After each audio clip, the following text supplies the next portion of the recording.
Crianças em animação gráfica se balançam em plantas. Uma criança de cabelos pretos está sentada em um tronco. Um beija-flor se aproxima dela. Crianças deitam sobre uma pedra. Uma criança de cabelos enrolados abraça uma joaninha. Festival Criança e Natureza. Vai começar, pessoal. Gente, a gente está de volta a esse festival. Depois de uma manhã deliciosa, a gente conheceu as crianças da OCA, que é um projeto da aldeia de Carapicuíba. A gente conheceu as iniciativas do SESC, vimos o documentário Educação ao Ar Livre e, o mais importante, abrimos discussões importantes sobre desemparedar a escola, sobre aprender com a natureza. Bom, e agora, também a gente conheceu o Teens, que está abrindo uma turma sobre um curso dessa metodologia, que é do Joaquim Leguia e que foi trazido pela Gisele Bündchen e pelo Instituto Alana. Fiquem atentos para conhecer um pouco mais e, quem sabe, para se inscrever nesse projeto e para conhecer a metodologia. Bom, agora a gente vai começar essa parte da tarde do festival, antes de abrir o painel, com uma história. E quem vem contar essa história para a gente é um grupo que se chama Histórias em Movimento. Ele nasceu quando a Mona Lisa Lins e o Everson Santos, que formam um casal de narradores, e ele também é artista plástico, estavam em casa, fechados na pandemia, iam passear com a cachorra Amora, começaram a olhar para folhas e pensaram em esculpir as histórias nas folhas, numa técnica chamada leaf art. É um trabalho delicadíssimo, a gente recebe as folhas e as palavras nesse vídeo que vem contar para a gente a história A Flor de Amancai. Com eles, com vocês, grupo Histórias em Movimento. Vamos curtir? Vem comigo!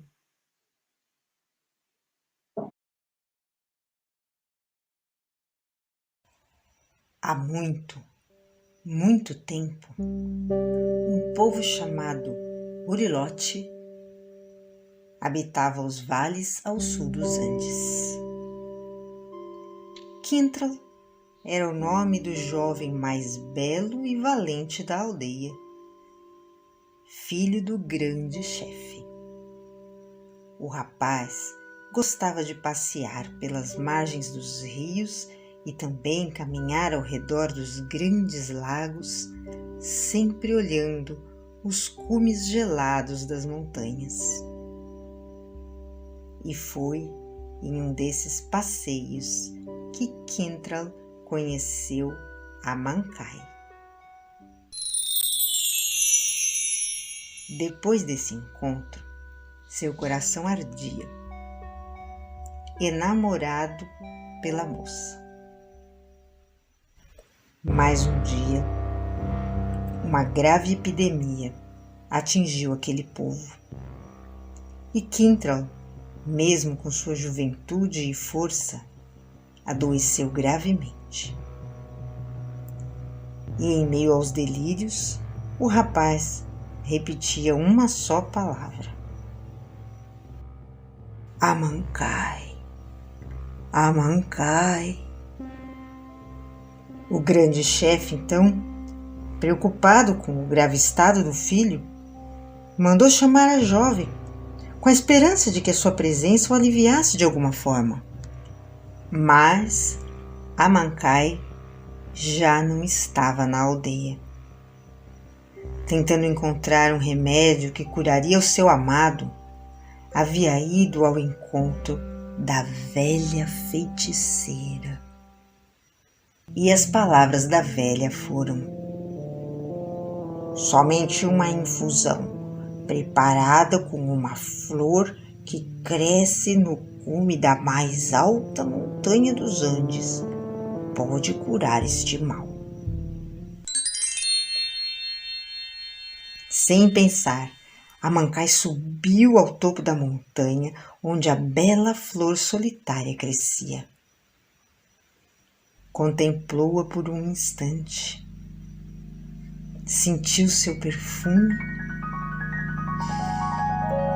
acariciou suavemente suas pétalas, pediu licença para colhê-la, mas quando sua mão estava prestes a segurar a flor, surgiu sobre ela a sombra do grande Condor.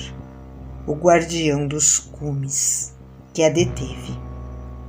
Ninguém pode roubar as flores das minhas montanhas. A sua voz, naquele tom ameaçador, fez Amancai tremer das mãos aos pés, e depois, entre lágrimas e soluços, a jovem insistiu tanto que o Condor, por fim, lhe propôs um trato. Eu mesmo levarei a flor ao teu amado, mas em troca terás que me entregar o teu coração. Amancai aceitou. Aceitou? Sim.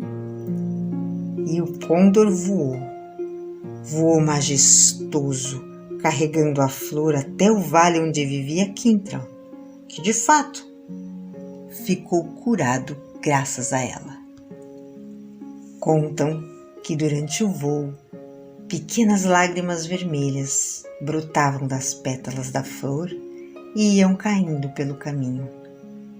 E no lugar onde cada lágrima caía, nascia uma nova flor. Desde então, essas delicadas flores amarelas com gotas vermelhas receberam o nome de Amancai e são símbolo do amor. Quem oferece uma flor de Amancai entrega com ela seu coração. E dizem que quem entrega seu coração àquilo que faz, vê brotar muitas flores pelo caminho onde passa.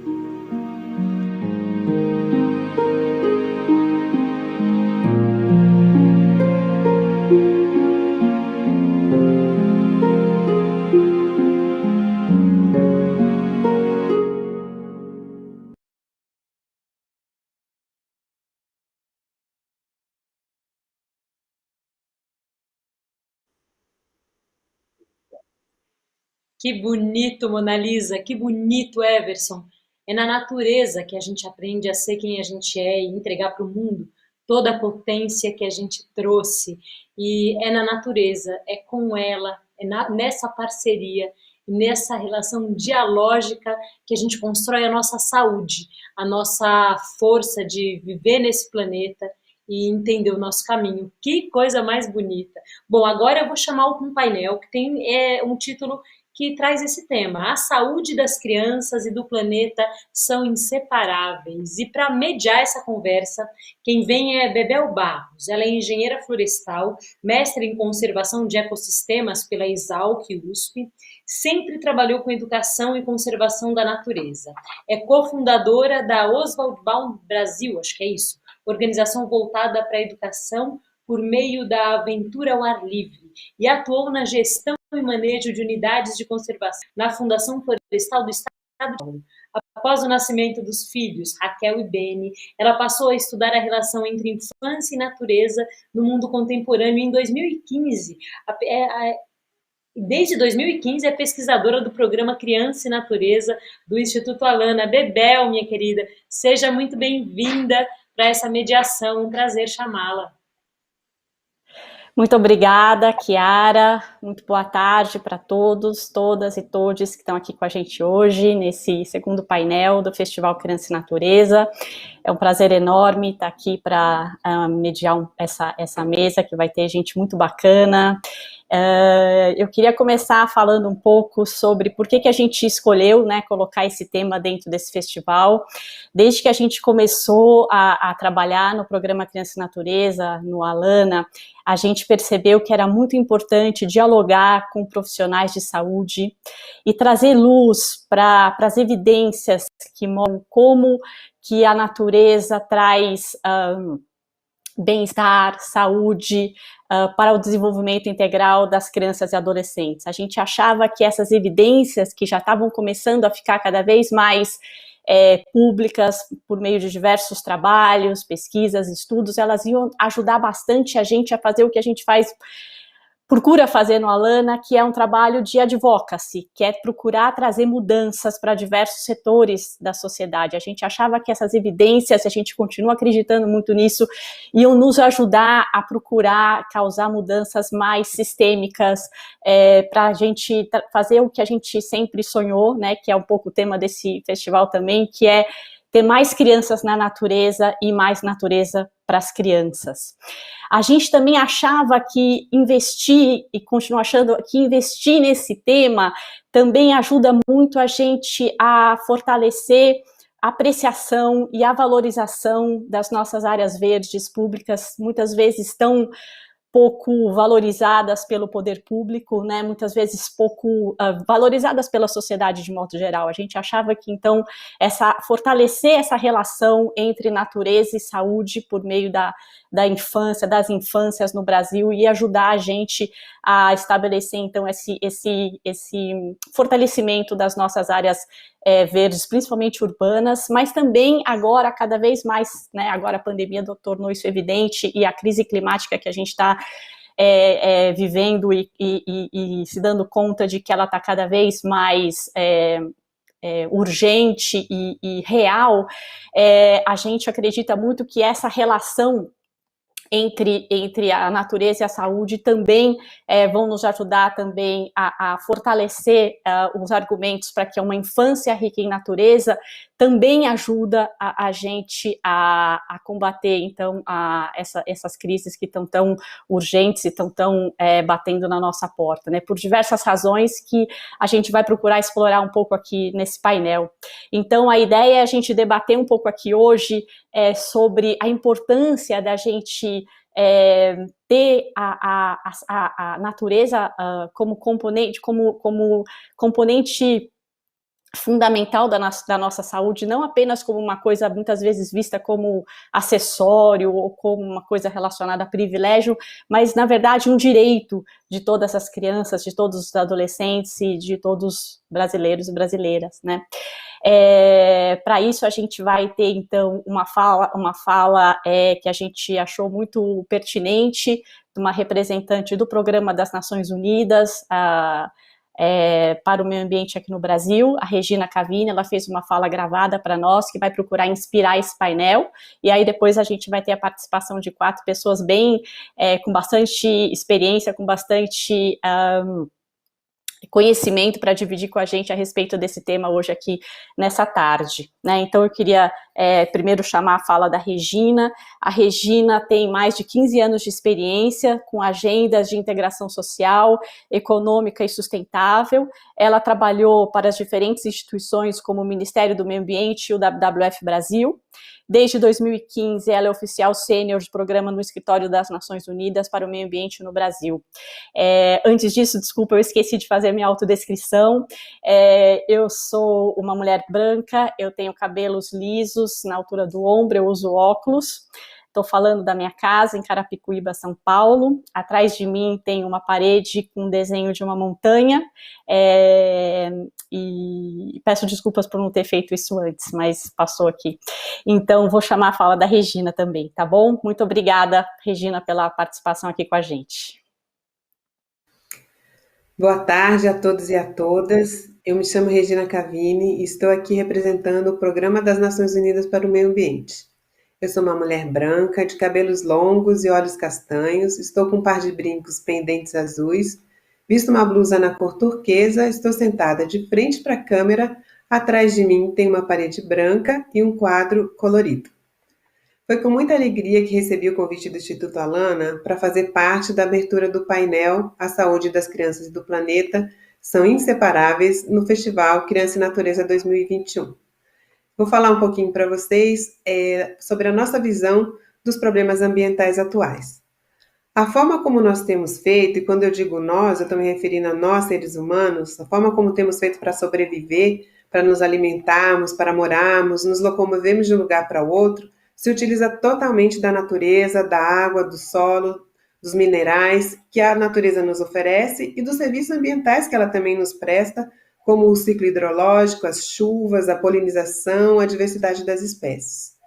Desde há muitos milhares de anos, nós, seres humanos, estamos utilizando a natureza para sobreviver.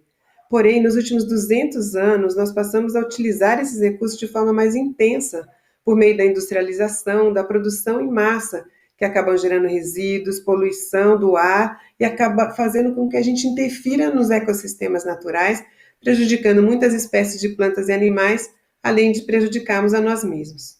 Para vocês terem uma ideia, nos últimos 50 anos, a economia global cresceu 5 vezes, em grande parte devido ao uso 3 vezes maior de recursos naturais. Nós produzimos, por exemplo, mais de 8,3 bilhões de toneladas de plástico desde os anos 50 e apenas reciclamos 9% dessas toneladas.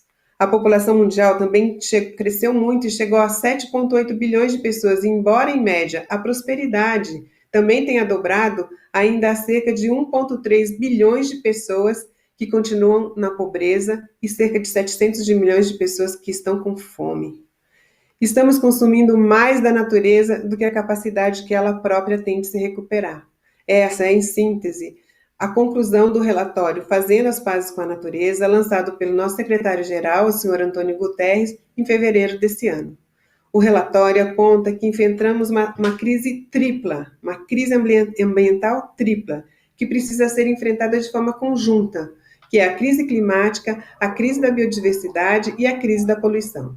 O aquecimento induzido pelo homem de mais de 1 grau centígrado já levou a mudanças nas zonas climáticas, nos padrões de precipitação, de derretimento de gelo, geleiras, acelerando a elevação do nível do mar e muito mais eventos extremos climáticos frequentes do que a gente tinha no passado, ameaçando as pessoas e a natureza, como a gente tem visto nas últimas semanas, com os incêndios, com o aumento da temperatura nos países do hemisfério norte e com a quantidade de chuvas que tem caído cada vez mais fortes.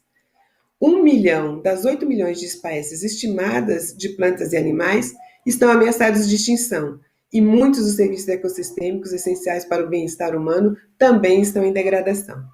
O relatório aponta ainda que os próximos 10 anos são cruciais para a gente inverter essa rota da degradação ambiental. Chegou a hora de reavaliarmos e redefinirmos a nossa relação com a natureza. O relatório propõe várias ações para reverter essa trajetória, como, por exemplo, que os países reduzam os subsídios que eles empregam em atividades que degradam o meio ambiente. Entre 4 e 6 bilhões de dólares são gastos anualmente nesse tipo de subsídio negativo para o meio ambiente. O último relatório do IPCC, do Painel Internacional sobre Mudança do Clima, lançado recentemente, afirma que não é mais possível negar, dada a quantidade de evidências, que a humanidade tem aquecido a atmosfera, o oceano e a terra. Já temos danos irreversíveis. Para mim, a questão central é mudarmos radicalmente a forma como vemos e valorizamos a natureza. Temos agido como se estivéssemos fora da natureza. E esse é o grande equívoco, na minha opinião. Nós, seres humanos, somos parte desse sistema altamente inteligente. Não podemos nos colocar como utilizadores apenas desse sistema. Nós temos que nos integrar aos processos que a natureza vem desenvolvendo em bilhões de anos. Infelizmente, o progresso e a forma de desenvolvimento que escolhemos levou a que as pessoas deixassem as áreas rurais e se concentrassem nas cidades, e não há indícios que essa tendência vai se alterar. E se assim for, o contato com a natureza, que já é reduzido nas cidades, ele tende a diminuir. E então fica a questão, como podemos valorizar a natureza se cada vez mais estamos nos apartando dela? Como nossas crianças poderão conhecer, sentir e vivenciar os ciclos da natureza se as escolas, os bairros em que moramos não possuem áreas verdes? Como podemos ter mais áreas verdes nas cidades para que possamos vivenciar e valorizar a natureza? Bem, essa era a mensagem que eu gostaria de trazer para vocês, desejando aos painelistas uma bela e profícua discussão, e abraço a todos e todas e um bom trabalho. Muito obrigada.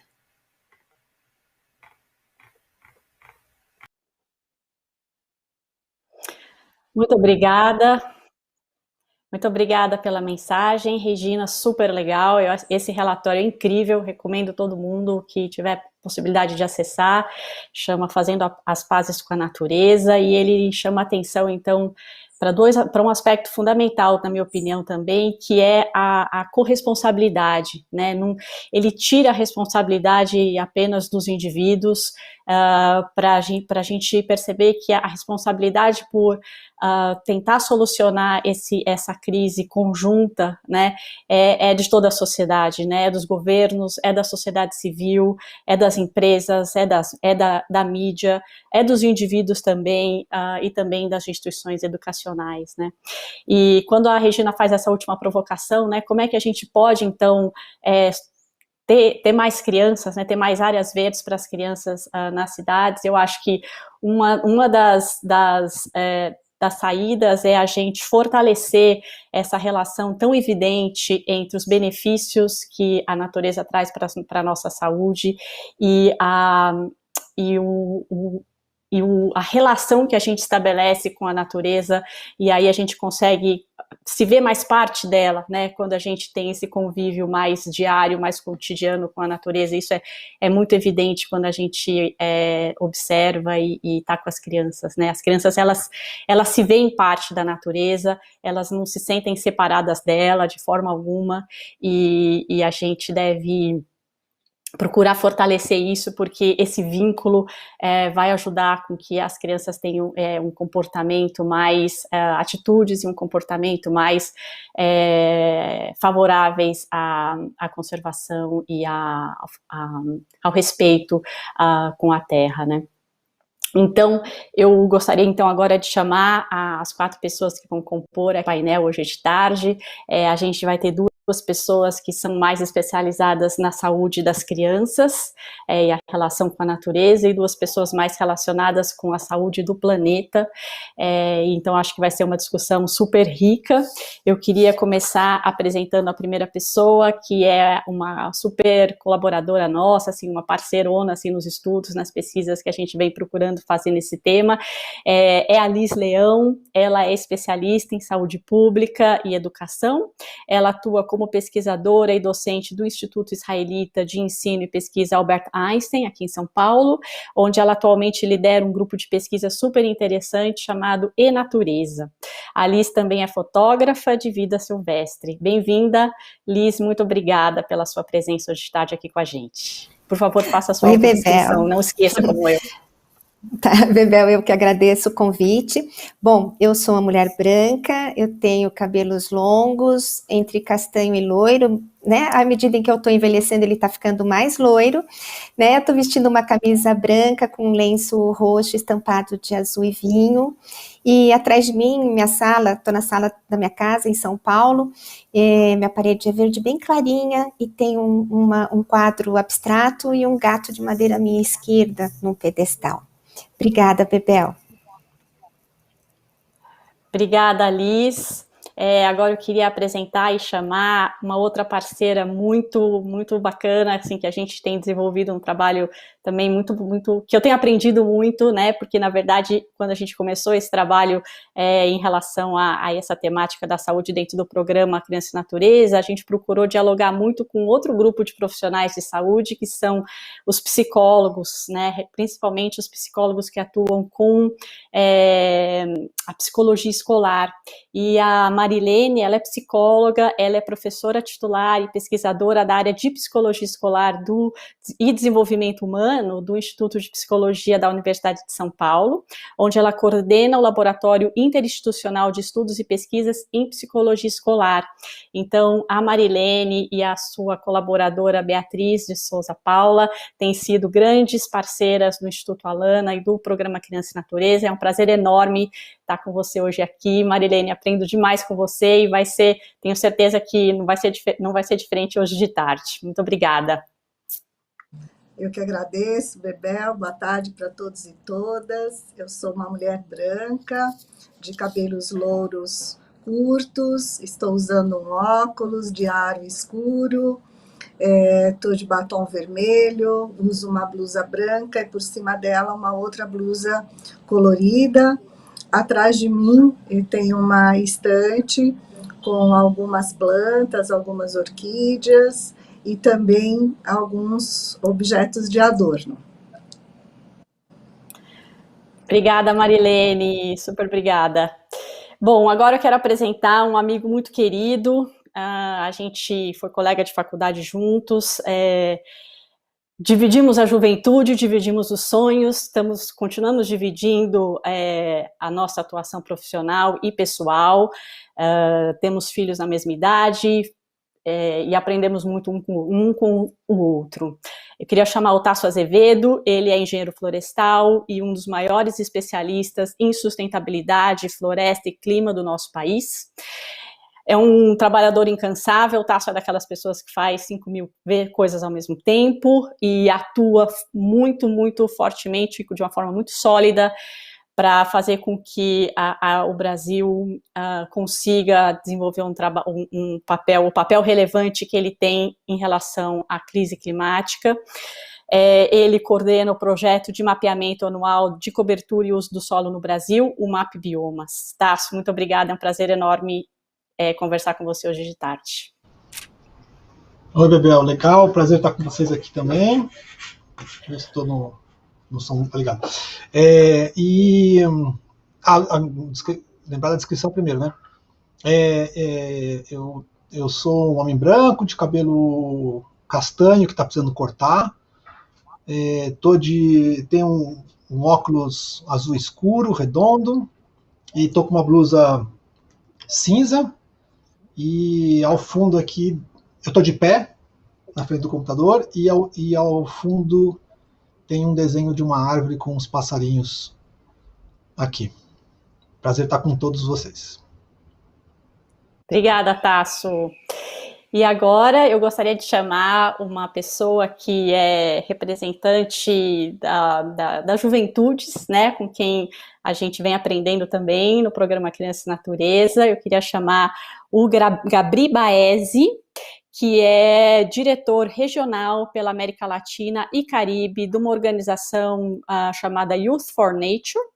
E além do trabalho junto à agenda climática, o Gabri tem uma atuação super diversificada nas áreas de educação, de arte, de proteção da natureza, justiça ambiental e direito à cidade e também relacionado ao movimento LGBTI+.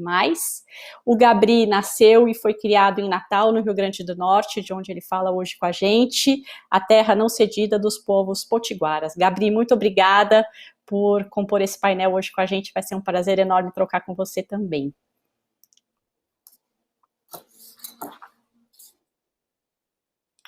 Boa tarde, pessoal, tudo bem? Muito obrigada, Bebel. É um prazer estar aqui.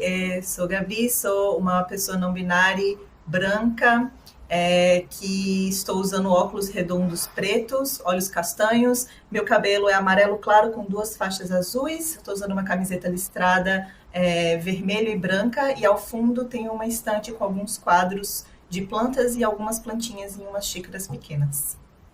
Obrigada, é um prazer estar aqui com vocês hoje.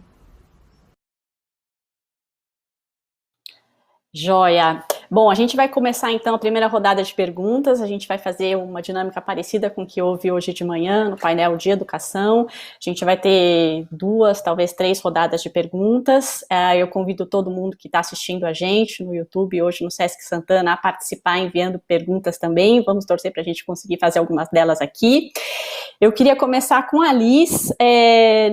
Liz, a pandemia mostrou claramente, então, que tem uma ligação super evidente entre a saúde dos seres humanos e a saúde do planeta, né? A gente viu de diversos indicadores, pessoas procurando muito o contato com a natureza, pensando na sua própria saúde mental, na saúde física. A gente viu, enfim, diversos sinais em relação a isso. E a gente acha que há muitos caminhos, né, sendo fortalecidos no sentido de cada vez mais fortalecer essa relação entre a saúde das pessoas e a saúde da natureza. Eu queria que você comentasse um pouco a respeito das pesquisas que vêm sendo realizadas nesse campo, você como uma pesquisadora do tema, né, procurando desenvolver pesquisas bem pioneiras aqui no Brasil, né, dentro dessa temática.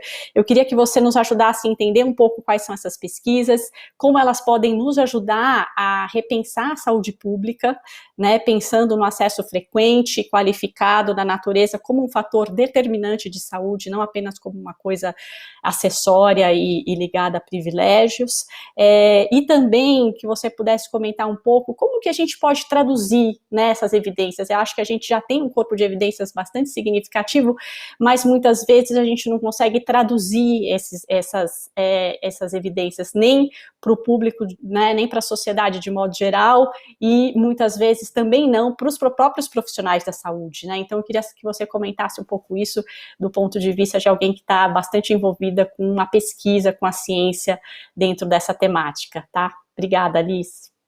Imagina, obrigada eu, Bebel. Bom, para falar de pesquisa, a gente podia ficar aqui falando a tarde inteira, mas vou tentar ser objetiva, né? Eu acho que a pandemia escancarou essa necessidade do nosso contato e da nossa conexão com a natureza, e eu falo que, infelizmente, só assim para as pessoas prestarem atenção no que os cientistas vêm dizendo no mundo todo, né? As pesquisas nessa área, elas começaram lá na década dos anos 1980, e de lá para cá muita coisa vem sendo produzida, né? Mostrando que você tem aí os benefícios para a saúde, tanto dos adultos quanto das crianças, né? Numa série de questões físicas mesmo, ou então da saúde mental, né? E além disso, a gente não tem conseguido incorporar isso na saúde pública, muito menos, né?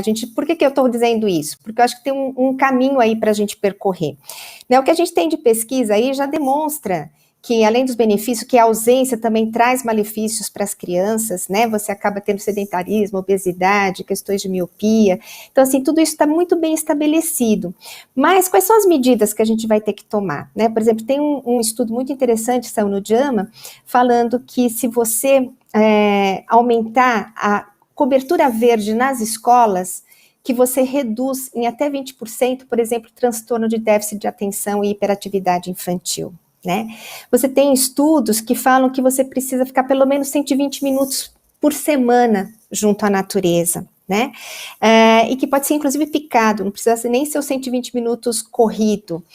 Outros pesquisadores já falam que não, que na realidade 120 vem aí de um estudo que foi feito no Reino Unido, de como que as pessoas frequentam parques, né?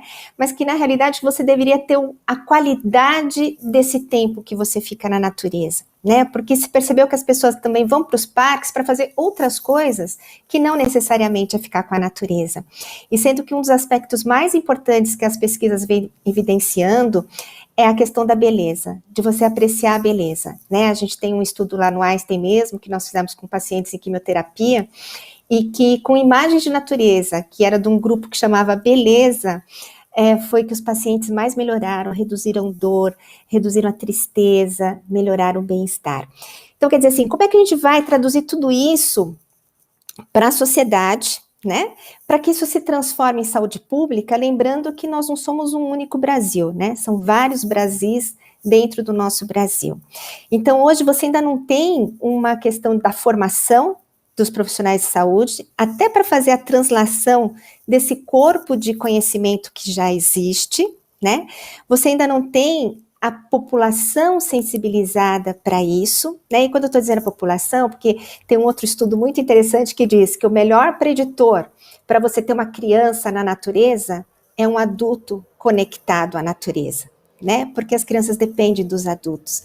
Então, quer dizer assim, a gente tem todo um trabalho para fazer na formação dos profissionais de saúde, com a nossa sociedade, né, e com o poder público. Então aí temos um grande desafio e acho que a gente vai poder discutir um pouco mais hoje à tarde nesse painel.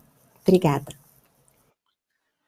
Super obrigada, Liz. Não, muito interessante isso mesmo, né, pensar realmente nos diversos ambientes, né, eu acho que essa história, né, a gente tem procurado também pensar bastante sobre como que a gente pode trazer a natureza, o contato com a natureza para as famílias e para as crianças, para os ambientes onde existe cuidados de saúde, né, as UBSs, enfim, procurar levar esse contato com a natureza mais próximo do equipamento de saúde, né, eu acho que essa é uma assim como você mencionou nessa pesquisa, né, eu acho que pode ser uma saída bem interessante também.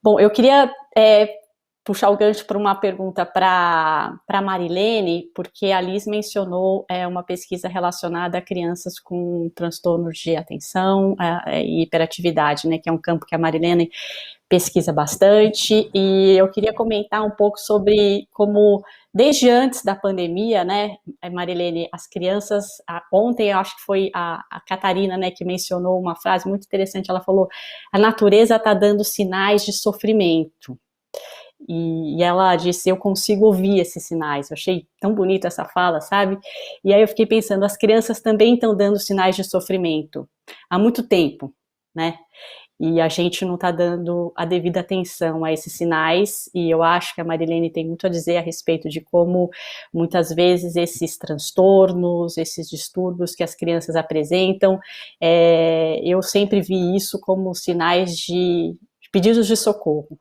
Eu acho que a natureza...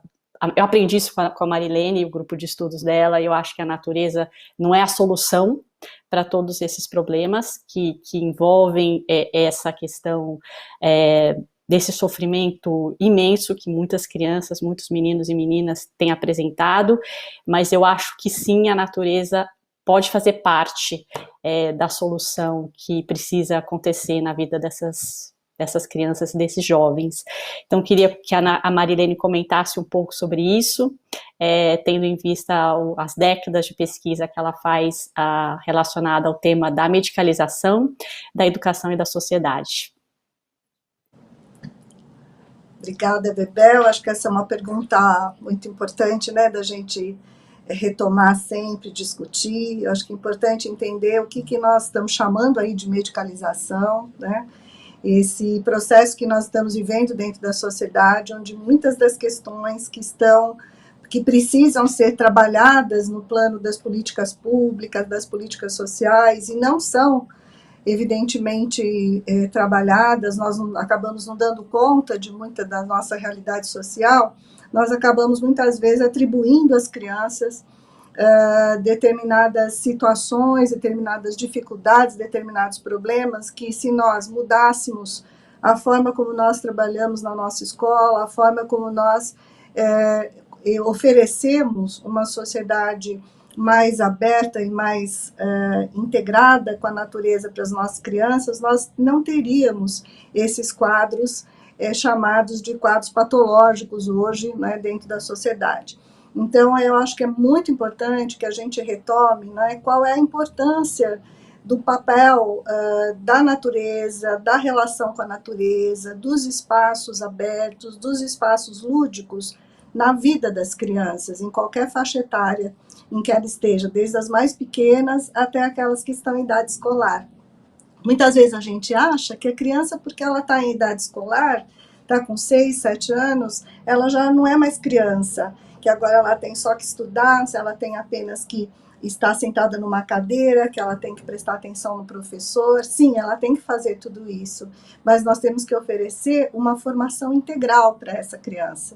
Então, essa criança precisa conhecer a ciência, precisa conhecer também a literatura, precisa conhecer as artes, precisa estar em contato com os espaços, com os jogos, com as brincadeiras, né, com os espaços verdes, com as formas de convivência com outras crianças, que são fundamentais. Todas as pesquisas que nós fazemos na área da psicologia escolar, na área da psicologia do desenvolvimento, elas mostram para nós a necessidade que a criança tem de estar correndo, brincando, subindo, pulando, se divertindo, estando com outras crianças, convivendo com outras crianças, e é nesses espaços que ela está desenvolvendo muitas aprendizagens, muitas habilidades, muitas possibilidades de se desenvolver.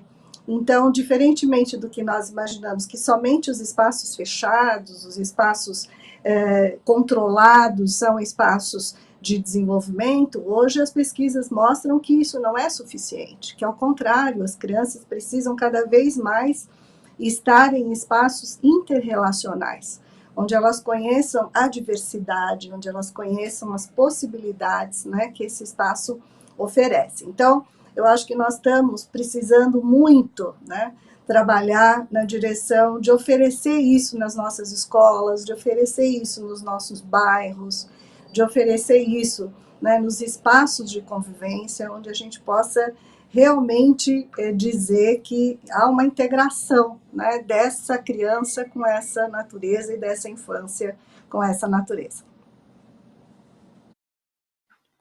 Super obrigada, Marilene. Não, muito interessante. A gente tem estudado bastante. A Marilene está inclusive coordenando uma pesquisa sobre isso, né, Marilene?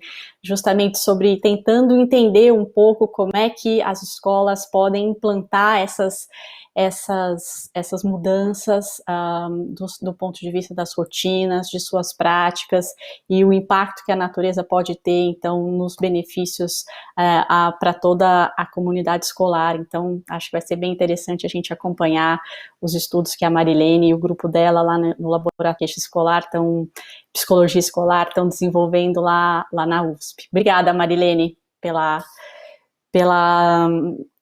resposta. Bom, agora eu queria falar um pouco com o Tasso, fazer uma pergunta para o Tasso um pouco relacionado um pouco a essa questão da crise climática, né? Então eu acho que nessa altura do campeonato não devia ser novidade para ninguém, né? Que o mundo enfrenta uma das maiores crises socioambientais da sua história já registrado, né? Em grande medida em função das mudanças climáticas, né? As consequências podem ser sentidas em todos os cantos do planeta, como a Regina Cavini mencionou na sua fala, mas pouco se destaca que são as crianças, uma das populações mais vulneráveis aos efeitos dessa emergência, né, Tasso? Eu queria que você comentasse primeiro um pouco sobre as suas próprias experiências pessoais na natureza durante a sua infância e a sua adolescência e o papel que isso teve na sua trajetória profissional.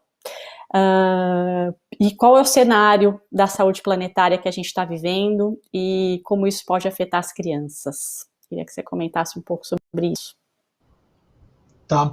Então, eu acho que, pensando na minha experiência, eu diria que são de duas naturezas, né? Uma é que eu cresci num lugar onde era um bairro recém-implantado e não tinha, vizinho, a rua era de terra, e, enfim, estava implantando.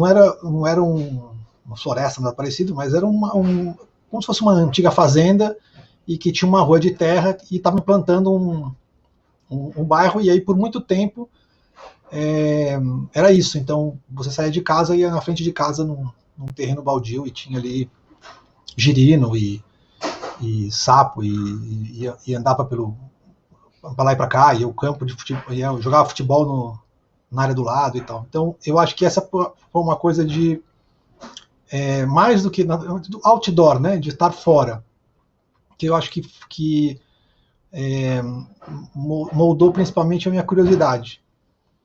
E depois eu tive várias experiências de contato mesmo, de ir para parque, para a natureza. Decidi fazer ser engenheiro florestal numa visita ao Parque das Emas, Parque Nacional das Emas, que é uma área assim bem...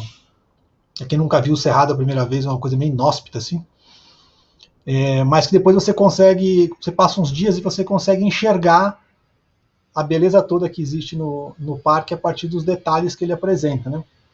Então eu acho que esse enfim, foram as coisas que me levaram por aí. Mas eu acho que para hoje o que mais me impressiona assim é um estágio que a gente tem visto com as crianças, e até tem um episódio que aconteceu semana passada que ilustra bem isso, que a mãe de uma colega da minha filha na escola me ligou querendo conversar, porque, enfim, sabe que eu trabalho com sistemas de clima e tal, porque a filha está, assim, desiludida com o mundo, né, porque não tem futuro, o que eu vou fazer, quase que uma Greta, assim, né, no melhor sentido da Greta, né, de perceber, da percepção de que tem algo muito ruim acontecendo, e ela se sentia um pouco impotente. Então eu acho que e é uma coisa que eu nunca passei eu mesmo, né? Nunca tive essa sensação de que tinha uma coisa que a gente não vai conseguir lidar e tal. Mas eu tenho visto isso mais e mais, de uma forma que talvez a gente não capte tão diretamente, mas que se você observar essa sensação de uma certa tristeza, angústia, ligada com essa sensação de impotência. Então, eu acho que as experiências para a gente na natureza, elas nos ajudam a fazer duas coisas, e para as crianças ajudam muito, né? O primeiro é você estar numa atividade ou ir para um lugar onde você não necessariamente tem que ter um objetivo específico. Você não tem que atingir uma meta específica, não tem que clicar num negócio, não tem que cumprir uma função. Você está disponível, né, para a experiência que está acontecendo ali, experimentar o imponderável, o imprevisto, a novidade que pode acontecer no próximo momento.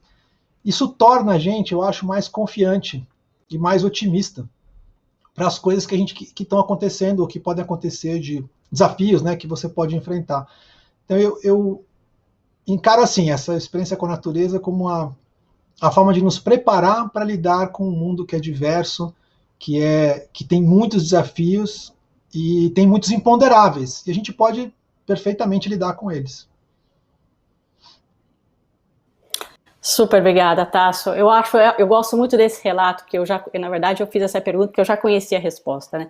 Eu acho muito bonito esse relato de que o Tasso conta que ele decidiu essa carreira que ele tem no florestal, no conservacionismo, numa viagem para um parque nacional, né? Eu acho isso muito significativo, e eu acho que isso mostra a importância que essas áreas têm e a importância da gente proporcionar esse tipo de experiência para as crianças, né? É claro que nem todo mundo vai ter a chance de fazer uma viagem para um parque nacional, mas eu acho que os parques urbanos muitas vezes trazem experiências tão significativas quanto essa para as crianças, né? Então eu acho que essa é uma das coisas bacanas nesse tema, assim, de como que as experiências das crianças muitas vezes vão impactar, né, decisões futuras, trajetórias futuras, que trazem exemplos como o que o Tasso trouxe. E eu acho que a gente vai puxar um pouco esse tema também, né, de como que as experiências das crianças com a natureza podem ajudá-las a lidar com isso que vem sendo chamado de ansiedade climática, né?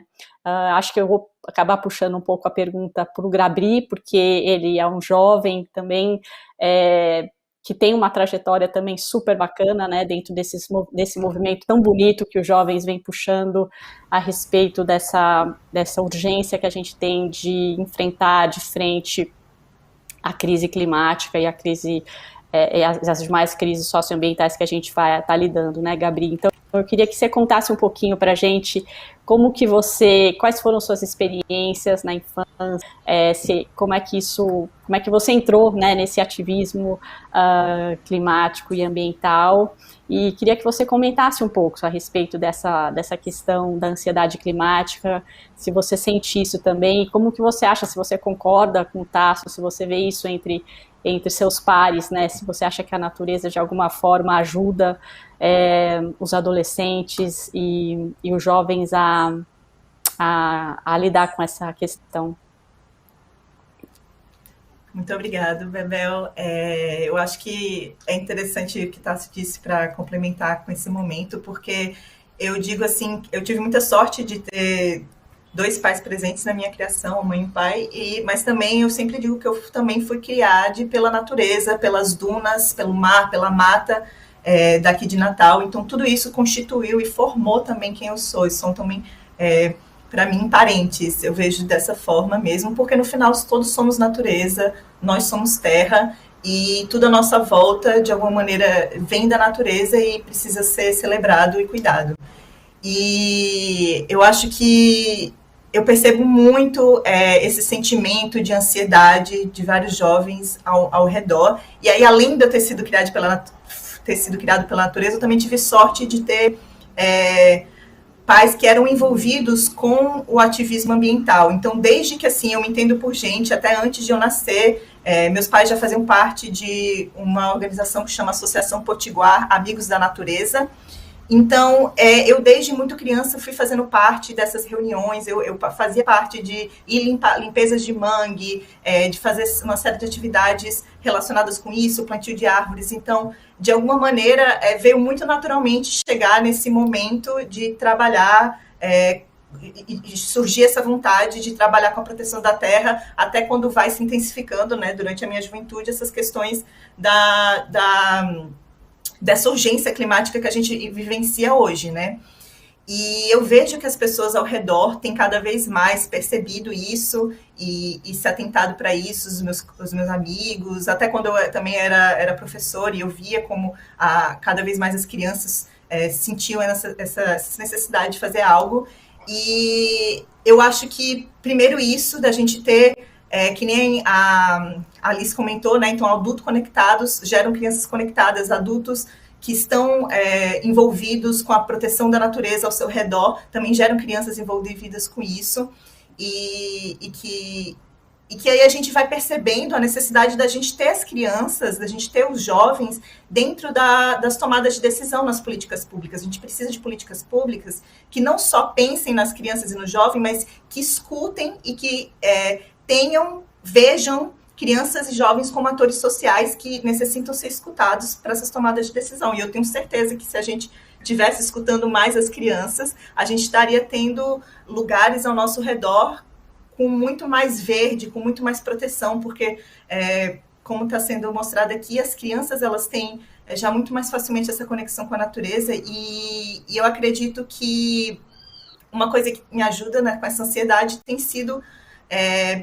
poder entender, poder estar, por mais que eu esteja vendo as notícias e conectado com o que está acontecendo, ao mesmo tempo eu tenho um senso de coletivo e uma possibilidade de, em conjunto, pensar em soluções possíveis para essas problemáticas que a gente vivencia hoje.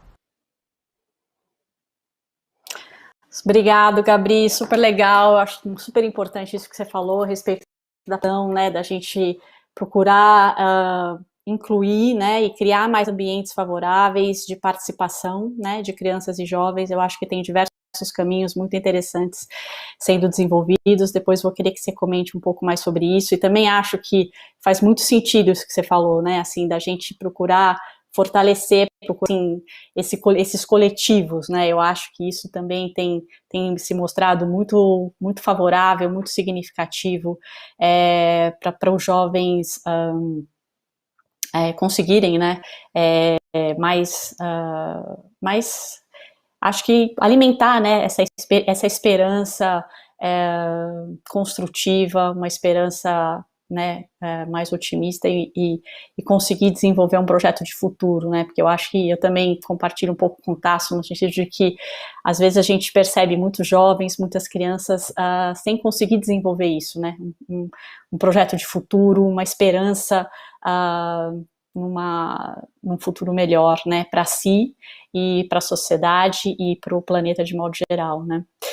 Bom, eu queria chamar mais uma vez alguma rodada de perguntas, mas antes queria também dizer que a gente está aberto, tá? Quem quiser enviar alguma pergunta para as pessoas, para o Tasso, para a Marilene, para a Alice, para o Gabri, estamos à disposição aqui, então, por favor, fiquem à vontade.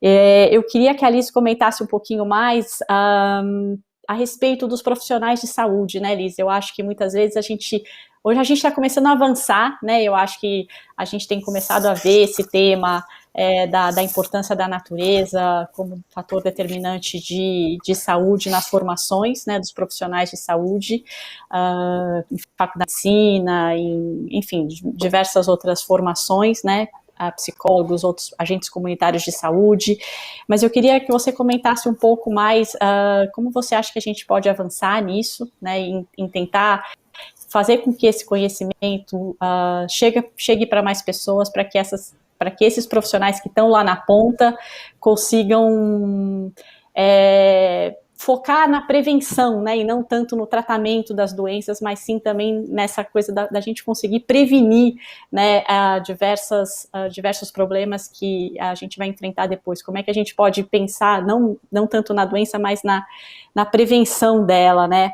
e a natureza como um agente super importante. E aí eu queria que você comentasse um pouco também a respeito das linhas de pesquisa, né? O que você acha que seria prioritário a gente investir, a gente fomentar aqui no Brasil, né? Tá.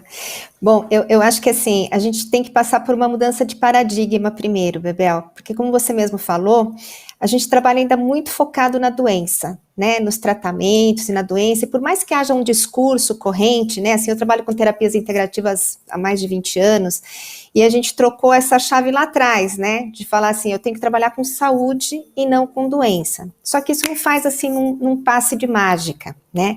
Então, quando você vai para a formação ainda hoje vigente, que você tem nas diversas faculdades profissionais de saúde, você vai ver que o enfoque ainda está na doença, né?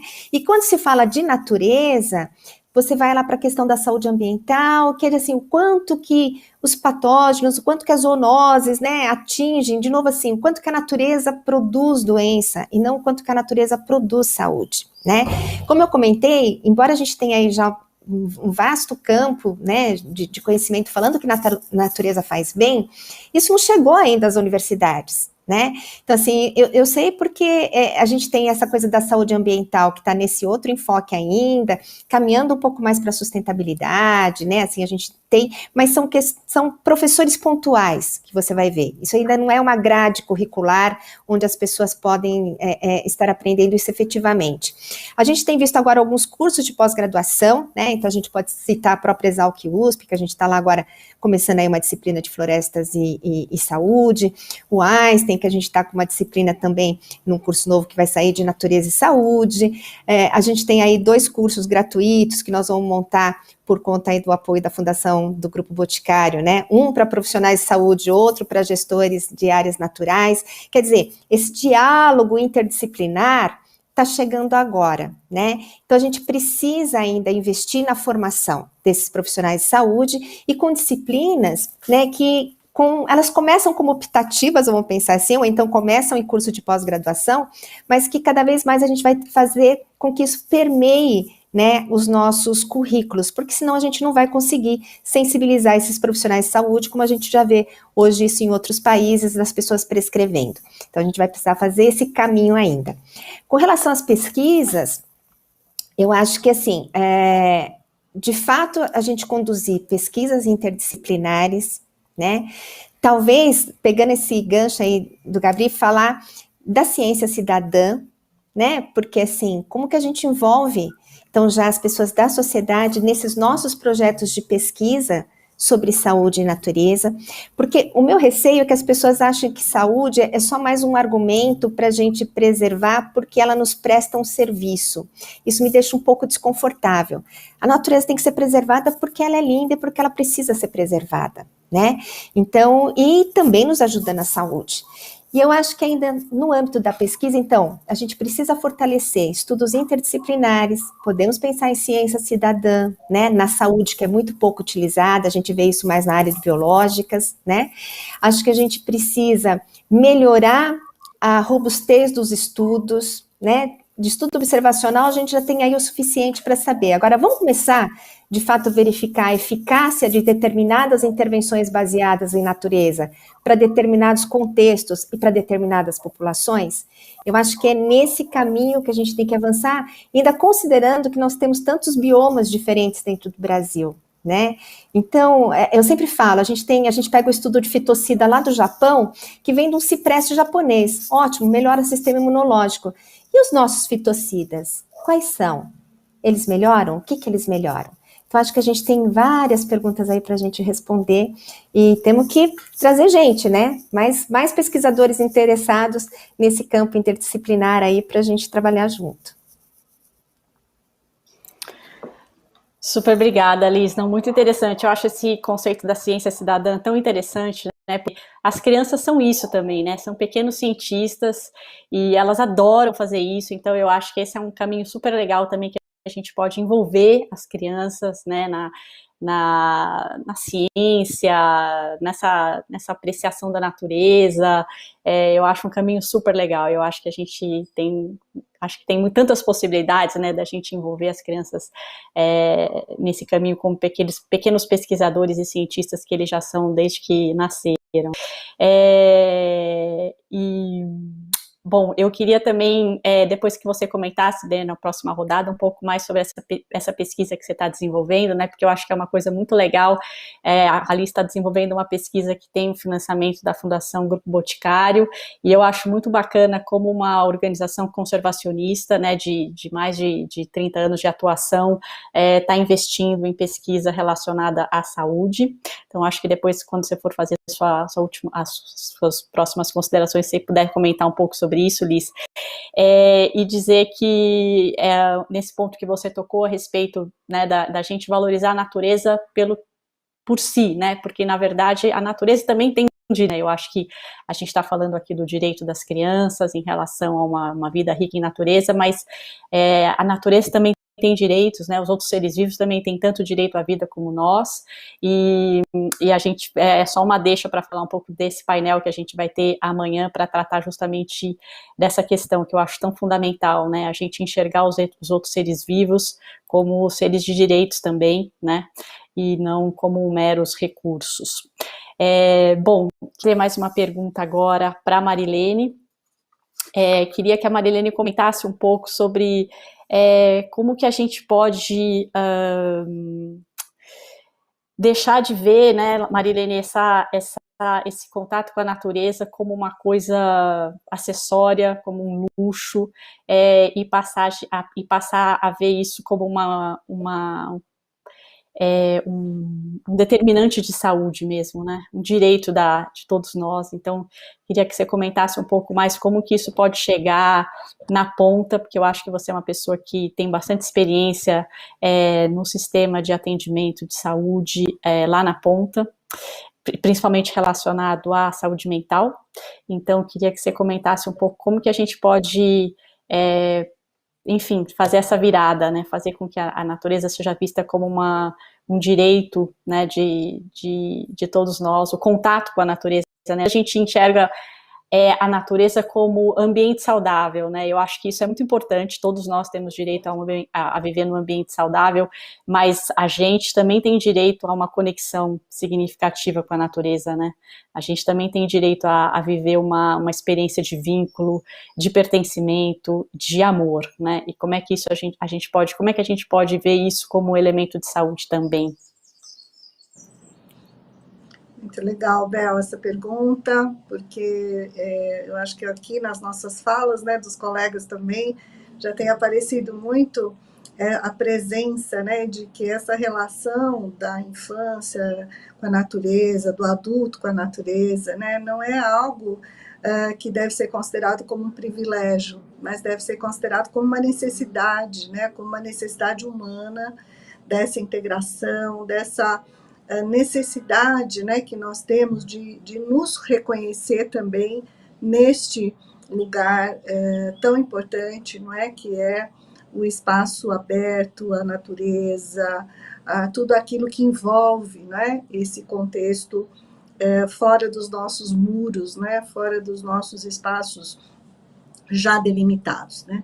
Então eu vejo que você comentou da pesquisa, né, que nós estamos fazendo com o apoio do Alana, que tem sido fundamental, porque nós estamos justamente podendo discutir com as escolas, né, como é que é essa vida antes de uma situação de isolamento social, durante esse isolamento, e como se pretende, né, fazer após esse isolamento social, pensando na importância, né, que nós temos dessa convivência e dessa relação com os espaços da própria natureza, né? E eu acho que nós, no momento em que nós estamos e podemos, né, cada vez mais recuperar as nossas brincadeiras da infância, as brincadeiras de rua, o espaço, ocupar esse espaço da rua, esse espaço que as organizações urbanas, né, durante muito tempo negaram, né, boa parte desse lugar para as crianças.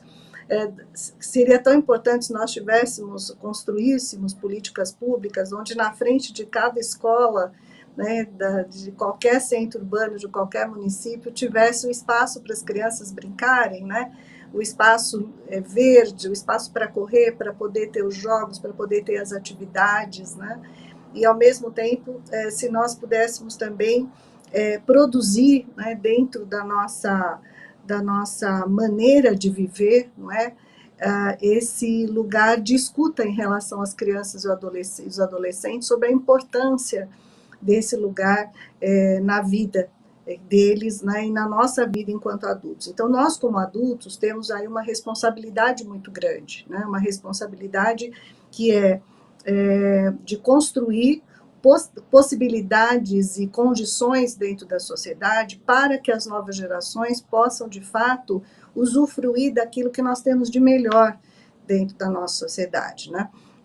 Tem um projeto muito interessante, uma metodologia que foi desenvolvida pelos colegas da Faculdade de Urbanismo da Universidade de São Paulo, que é chamada de Cocriança, em que eles tiveram a oportunidade, junto com crianças de um bairro extremamente pobre da cidade de São Paulo, de fazer toda uma gestão no sentido de recuperar um espaço que estava completamente sem utilização, desconsiderado ali pelo próprio poder público, junto à Câmara Municipal, vereadores da Câmara, para que aquele espaço se tornasse uma praça, para elas poderem usufruir desse lugar do brincar dentro da cidade de São Paulo. Então, eu acho que essas iniciativas, né, que nós teríamos que ter junto também ao poder público, para que a gente pudesse materializar, né, na nossa vivência, no nosso dia a dia, a importância da utilização e da construção desses espaços de convivência e de desenvolvimento humano, né, que, sem dúvida, esse contato com a natureza nos permite. Obrigada, Marília. Não, esse exemplo que você deu do Cocriança realmente é incrível, é um grupo de pesquisadores e arquitetas, né, pesquisadoras e arquitetas muito, muito legal, e a metodologia deles de participação das crianças e da comunidade é realmente incrível, exemplar, um super caso mesmo, muito legal, Marilene, muito obrigada. Bom, eu queria fazer uma pergunta para o Tasso, eu queria explorar um pouco mais aquilo que você estava falando, Tasso, achei tão interessante. Eu queria comentar que a maioria das pessoas que nos ouve hoje são educadores, são pais, são mães, são pessoas que lidam diretamente com as crianças. Eu queria que você comentasse, assim, né, na sua experiência como pai, como pesquisador de clima também, como que você sugere que a gente converse com as crianças, com os jovens a respeito da crise climática, né? Como é que você acha que a gente pode apresentar esses fatos para eles sem causar angústia demais, sem causar desespero, sem causar desesperança, né?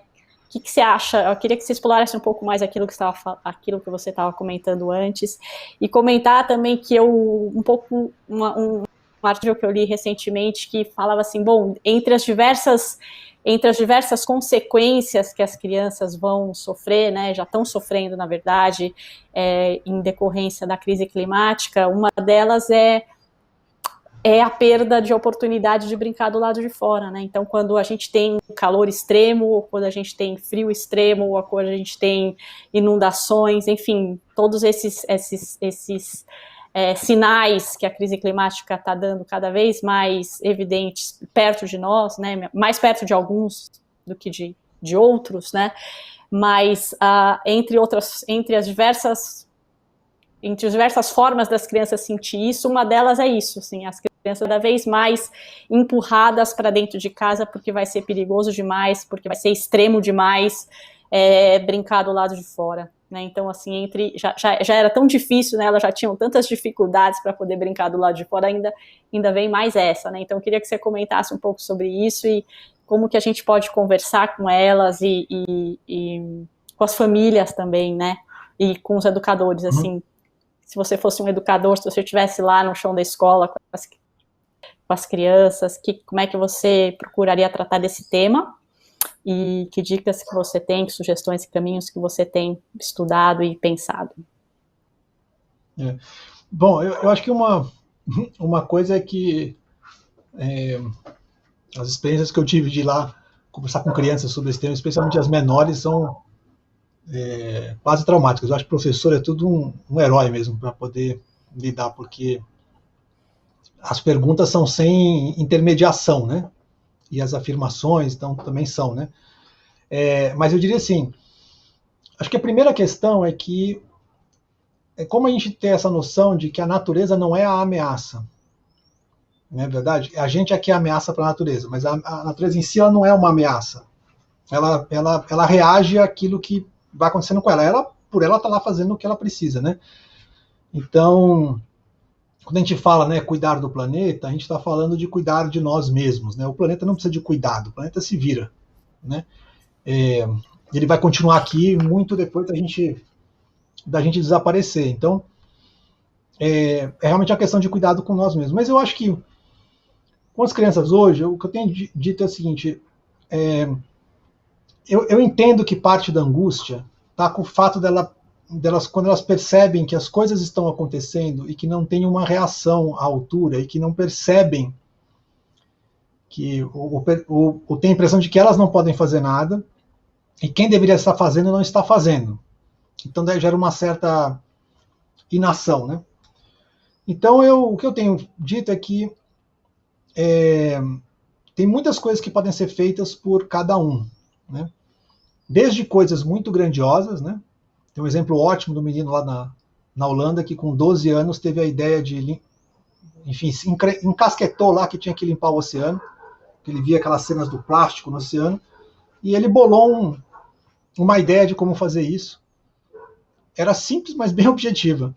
Com 14 anos a ideia ganhou tração, com 18 anos tinha uma empresa, ele tinha fundado uma empresa para trabalhar com esse tema. Se você vai lá hoje, tem um navio, um barco funcionando fazendo isso, limpando o plástico do oceano, com uma ideia assim, simples e genial, simplesmente, que saiu de uma criança com 10, 12 anos. Então, dá desde coisas assim, né, que é você exercitar essa curiosidade por solucionar as coisas, quanto às ações que você faz no dia a dia. E por que o dia a dia é muito importante, né? Porque as coisas que a gente faz no dia a dia, as decisões que a gente toma, pequenas decisões que a gente toma no dia a dia, elas moldam o nosso hábito e o nosso comportamento.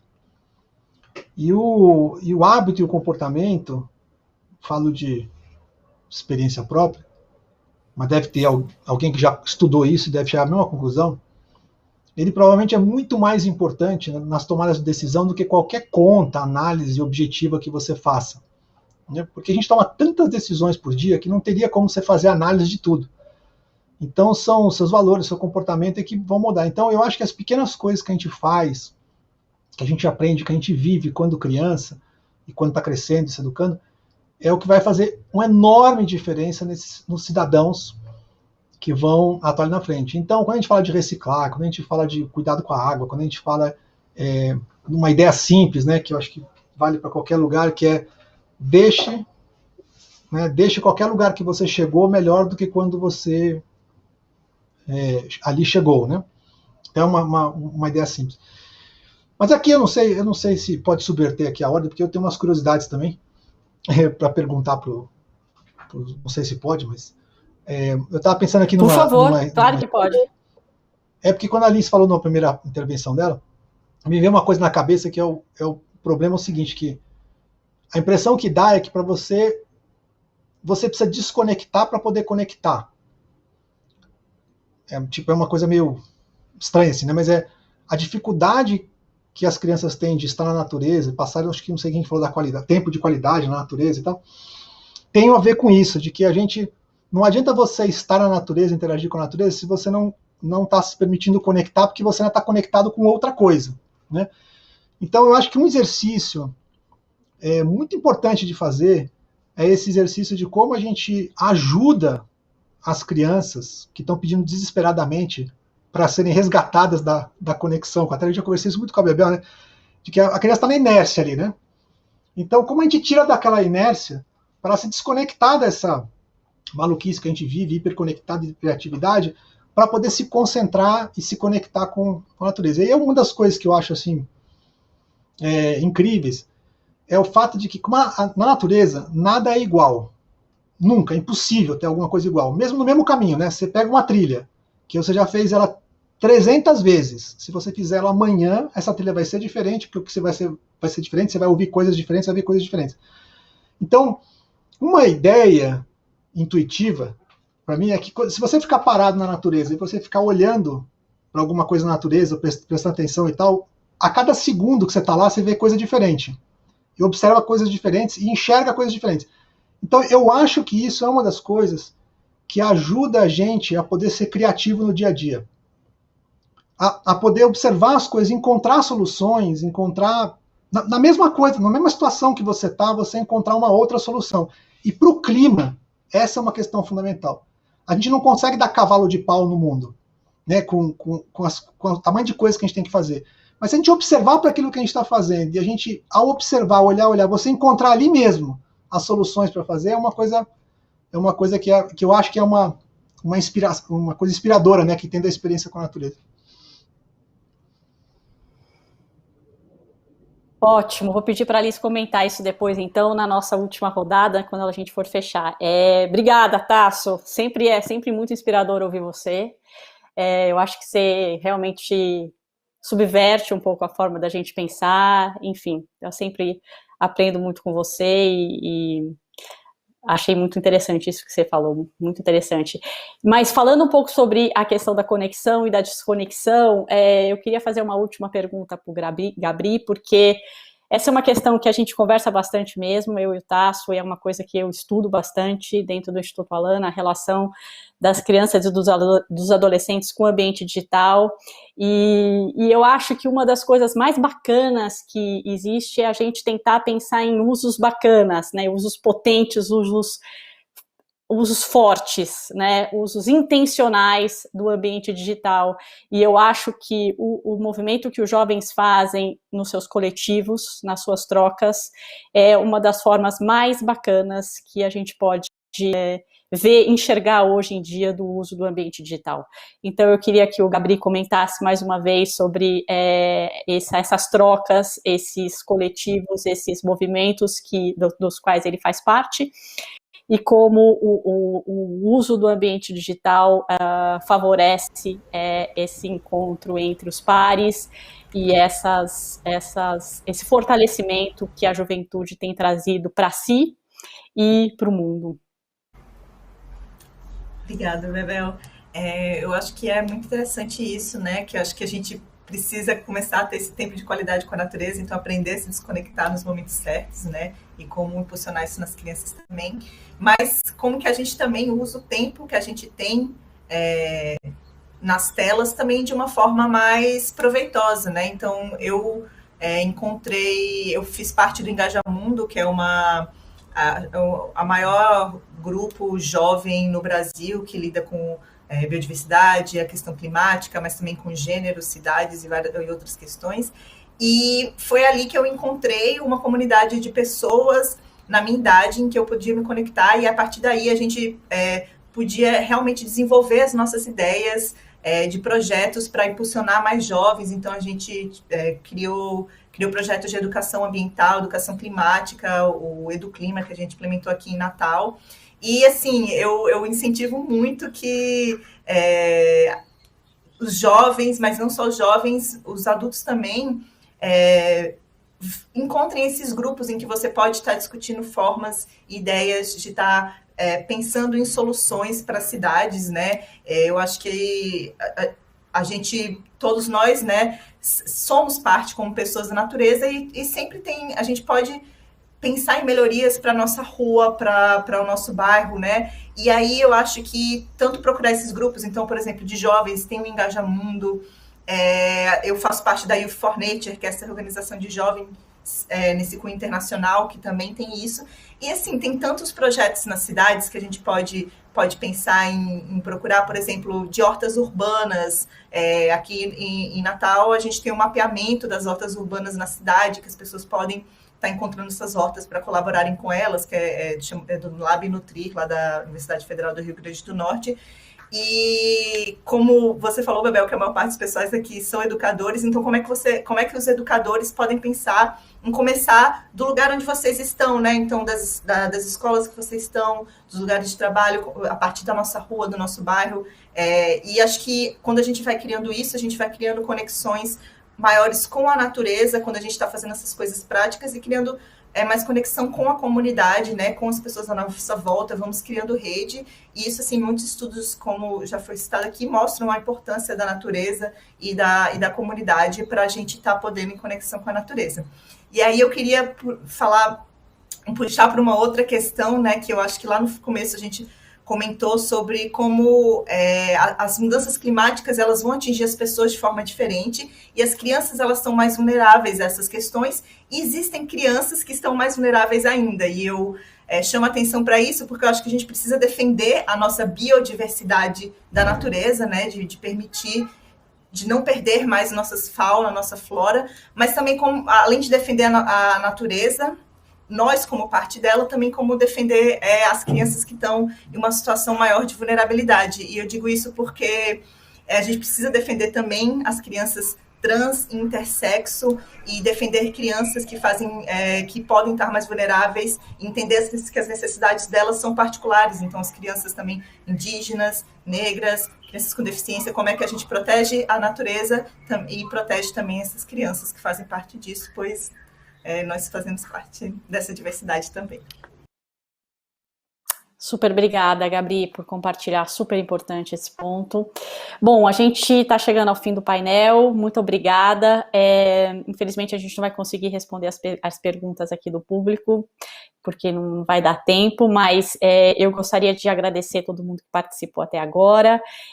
Queria pedir que cada um dos painelistas fizesse uma última fala muito rápida, e a gente vai assistir um vídeo, logo depois um mini documentário, tá bom? Então, muito obrigada pela participação de vocês, Liz, Marilene, Tasso, Gabi, foi super bacana, e agradeço demais a disponibilidade de vocês. Então, peço que cada um fale rapidamente aqui uma despedida, e a gente parte para o mini documentário. Obrigadão.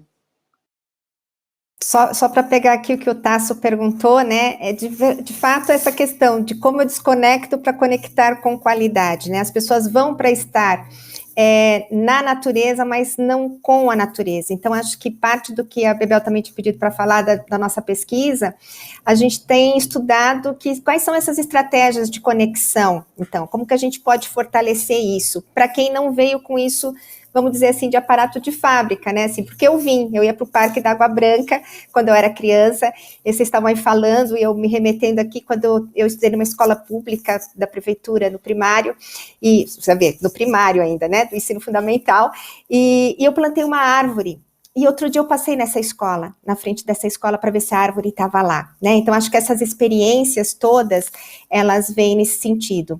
Então eu acho que tem várias frentes aí para a gente trabalhar nesses projetos todos que nós estamos fazendo, a gente está trabalhando lá com os estudantes de enfermagem e medicina, perguntando como é que é a conexão e engajamento deles, porque a gente quer levantar essa lebre lá, como o Gabriel falou, como que você faz no teu metro quadrado. Né, eu trago alunos muito jovens no primeiro ano de faculdade para iniciação científica, já dentro desses nossos projetos, né, e a gente vai caminhando nisso. Então, acho que tem que ter estratégias de sensibilização e comunicação, né, eu acho que a gente tem que ter estratégias de formação, estratégias educativas, né, e a gente tem que ter essas estratégias também de pesquisa, né, onde a gente possa traduzir isso num conhecimento, e que aí gente mais competente do que eu pode traduzir esse conhecimento em outras formas mais criativas para a gente trazer à sociedade. Embora a gente está lá tentando, né, Bebel, correr aí atrás das novas tecnologias, mas eu ainda sou meio conservadora. Eu acho que, de fato, eu ainda penso que a gente precisa encontrar meios das crianças estarem mais na natureza e menos nas telas. Né, esse eu acho que é um dos caminhos importantes para a gente trilhar, né, porque nem todo mundo é como o Gabri, né, a gente vê muita criança aí na tela todo o tempo. Tá bom, Bebel? Obrigada, pessoal, de ter conhecido vocês, viu? Obrigadão, Liz. Marilene, se você quiser falar um pouquinho, as últimas palavras. Olha, eu só tenho a agradecer essa oportunidade de ter compartilhado nessa tarde, né, esse painel com Bebel, Liz, Tasso, Gabri, e dizer que essa iniciativa maravilhosa, né, do Instituto Alana, do Festival Criança e Natureza, com esse apoio do Sesc Santana, né, e essa possibilidade de ter tanta gente aqui compartilhando conosco essa discussão, eu acho que nos alegra muito e nos dá, né, um incentivo ainda maior para que a gente possa continuar lutando para que essa relação infância, criança, natureza seja cada vez mais fortalecida em todos os campos em que a gente puder atuar. Muito obrigada pelo convite e uma alegria aqui estar com vocês. Obrigada, Marilene, mais uma vez. Tasso.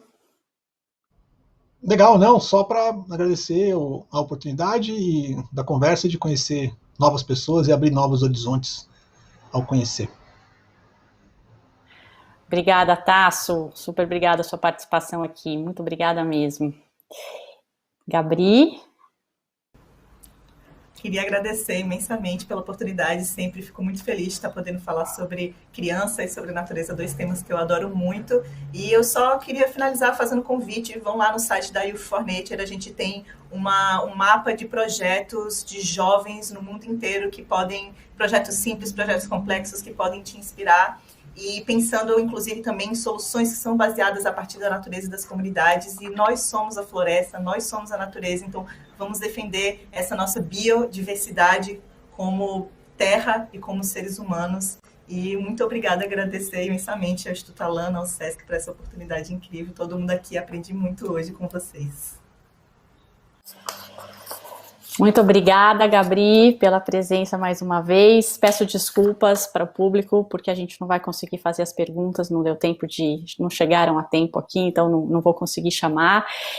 Eu queria, então, convidar todo mundo para assistir agora mais um mini documentário que foi realizado dentro do contexto da produção do filme O Começo da Vida 2, lá fora.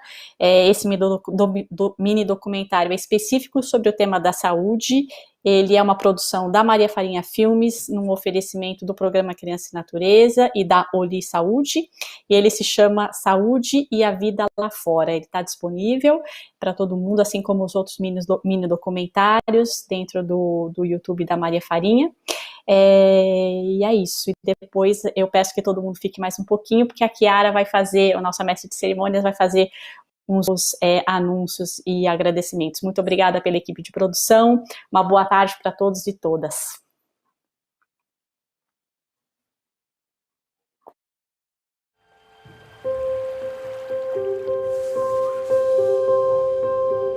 Eu ouço muito essa pergunta: será que eu posso deixar meu filho pequeno, meu filho de 6 meses, ou de 8 meses, ou de 3 meses, sair para a pracinha e se expor ao vento, à terra, à sujeira? Nesse Brasil urbano, então, onde vive a maior parte da nossa população, também está muito difícil ser criança. A gente vive em cidades muito assustadas pelas estatísticas dos assaltos, da violência, então as pessoas tendem a confinar seus filhos em casa. A rua deixa de ser um lugar de encontro para ser um lugar de passagem. Eu sei que na cidade eu não vou poder andar, então eu não sinto muita falta, porque eu também nunca tive a oportunidade. How do we expect today's children to grow up to feel a connection with the city, to be healthy and to be able to get around and to be confident in the city if they're living all of their lives indoors and in boxes? Está se tornando tradicional nesse nosso meio urbano de que a natureza é suja, de que a natureza é perigosa, de que a natureza traz doenças, né? Quando é exatamente o contrário. Então é importantíssimo que a criança esteja em contato com a grama, com a terrinha, com a pedrinha, com o tronco, porque isso vai alimentar a sua imunidade, as suas defesas, para que ela se torne mais saudável. As crianças confinadas em casa, isoladas da natureza, tendem a ficar muito mergulhadas nos eletrônicos, e a gente tem visto, assim, como efeito, como consequência do uso de telas, de isolamento, dificuldade de relacionamento, confinamento em casa. Tem visto muitas crianças engordando porque fazem cada vez menos exercícios, passam horas e horas no sofá, com seus celulares, com seus videogames. Com toda essa conjunção de fatores negativos, de fatores opressivos sobre a infância, ela acaba se tornando sintomática. E aí ela começa a ficar rebelde, insone, começa a engordar, começa a ficar mal comportada, não vai bem na escola. E aí o que a sociedade faz, em vez de olhar para essa infância cheia de opressões, né, cheia de de fatores negativos, em vez de tentar reverter esses fatores e tornar essa infância uma infância mais natural, mais saudável, a gente cria um outro fator nocivo, que é a medicalização.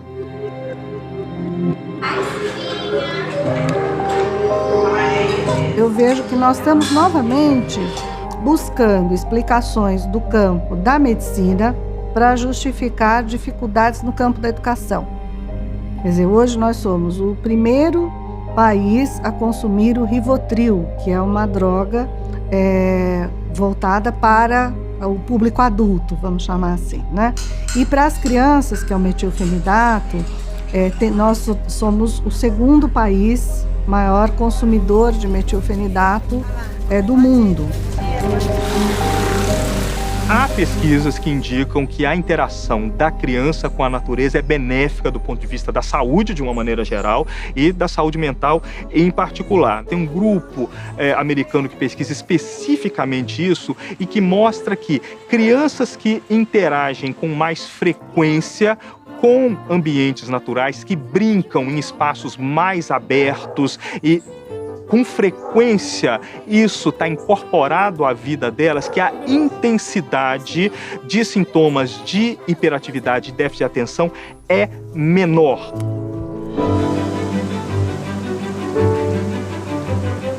It's so wonderful to be the explorer, and I'm going to discover what's out there. That's wonderful, and it's terrible to deprive children of this and say, no, we have to protect you. You can't go out and explore. You can't go out into the world. And children love having these exhilarating experiences, these experiences where they tried something, where they experienced something new, where they explored something they hadn't seen before. Lá em casa a gente só tem que ficar sentado olhando pra TV, que não passa nada de legal. Mas aqui a gente pode correr na trilha, pode ver o rio, ver os peixinhos, tomar banho de rio. É bem mais legal do que ficar em casa.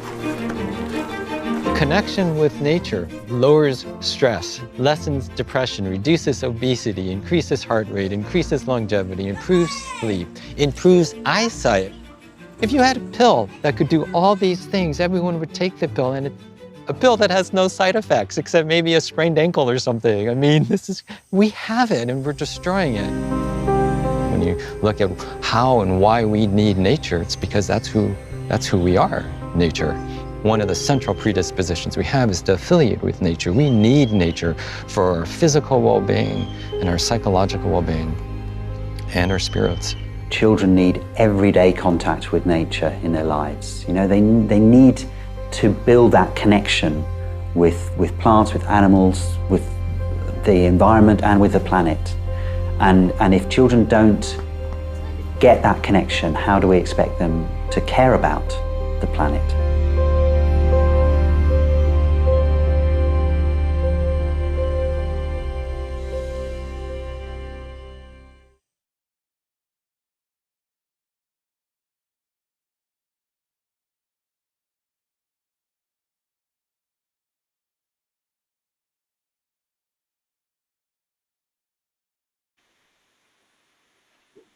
Queridos e queridas e querides, eu esqueci uma coisa fundamental, que foi a minha audiodescrição no começo. Então, eu vou me autodescrever agora. Eu sou uma mulher branca, estou com brincos dourados, tenho cabelo curto, preto, estou de batom vermelho, um vestido verde com uma flor na lapela, estou com uma estante de livros e brinquedos atrás de mim, estou em frente à câmera, e agora eu vou falar sobre como é que eu estou por dentro. Estou muito mobilizada, foi um dia especialíssimo, e eu queria contar um segredo para vocês.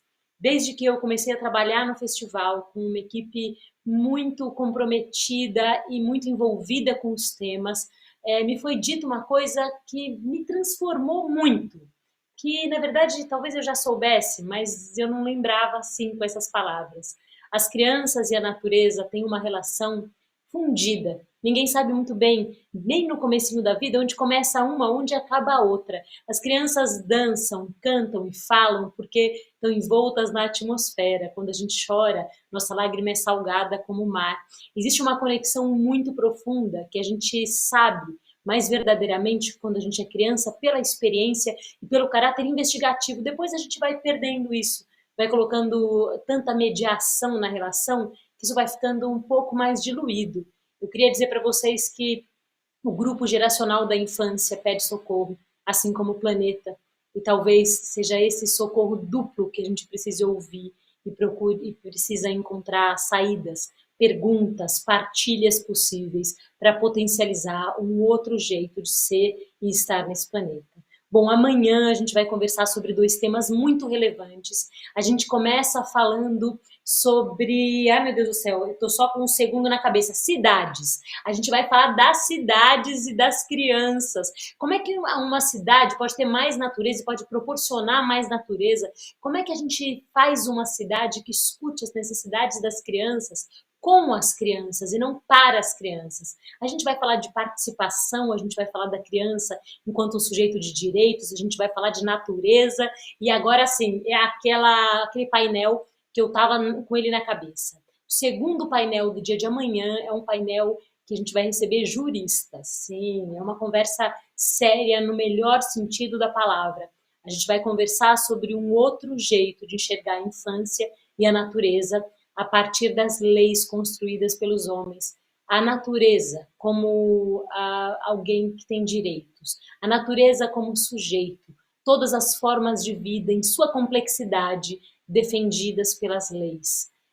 Essa conversa e muitas outras a gente vai destrinchar amanhã, e também a gente vai receber mais histórias em Lifiarte. Eu vou contar uma história de abertura deliciosa, então venham para o segundo dia, que vai ser bonito demais. Deixo agora meus agradecimentos ao Sesc, ao Alana e a você que ficou com a gente nessa tarde deliciosa. Até amanhã, gente. 10 horas a gente se encontra aqui. Um beijo.